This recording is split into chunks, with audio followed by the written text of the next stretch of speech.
Hello friends, কেমন আছো তোমরা সবাই? আশা করি সবাই খুব ভালো আছো। তো আজকে একটা ভিডিও চলে এলাম তোমাদের কাছে। তো দেখতেই পাচ্ছ আমার স্নানটা সব কিছু কমপ্লিট হয়ে গেছে। আজকে কি সকাল থেকে আর টাইম পাইনি যে ভিডিও করব। তো যেই সব কিছু সারা কমপ্লিট হয়ে গেছে কি না, এখন একটু তোমাদের সঙ্গে একটু কথা বলি, নাহলে তো ভালো লাগে না। এই তো আজকে রান্নাবাড়ি কমপ্লিট হয়ে গেছে, লাকিকে খাওয়ানো কমপ্লিট হয়ে গেছে গা।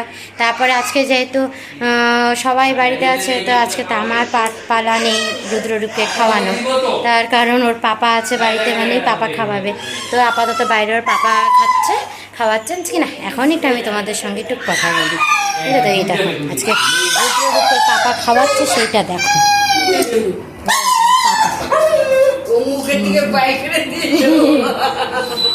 এখন ওর পাপা বুঝবে, পাপা খাওয়াবে, পাপা বুঝে নেবে। আর আমার লাকির তো একদম পরানটা ফেটে যাচ্ছে, ওকে আটকায় রাখা হয়েছে গা। পাপা ওইদিকে ভাইকে খাওয়াই দিচ্ছে, ও এখানে সব কিছু মিস করে ফেলছে, কি আর করা যাবে, তাই না?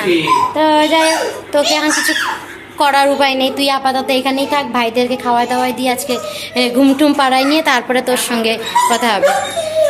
ওকে তারপরে ছেড়ে দেবো। তো দিদার খাওয়া দাওয়া হয়ে গেছে গা, দিদা ওই ঘরে শুয়ে পড়ছে,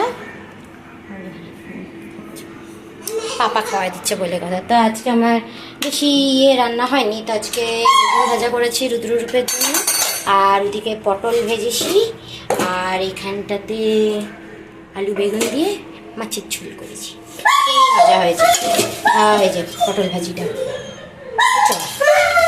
তো আজকে মাছটার পাপা কেটেছে, আমি আর ভিডিও করতে পারিনি। এরপরে যেদিনকে মাছ কাটতে হবে সেদিনকে ভিডিও করে তোমাদের সঙ্গে শেয়ার করব যে ওর পাপা কেমন করে মাছ কাটে, রুদ্ররূপের পাপা। তার মধ্যে যে ভালো লাইন চলে গেছে, আজকে শুধু যাচ্ছে আর আসতেছে, যাচ্ছে আর আসতেছে লাইন, এই হচ্ছে বিষয়। দেখো কি করে ওর পাপা খাওয়ায় দেয়, সবসময় তো দেখাতে পারি না, না? তো আজকে তোমাদের সঙ্গে একটু শেয়ার করে নিলাম যে রুদ্ররূপকে ওর পাপা খাওয়াচ্ছে।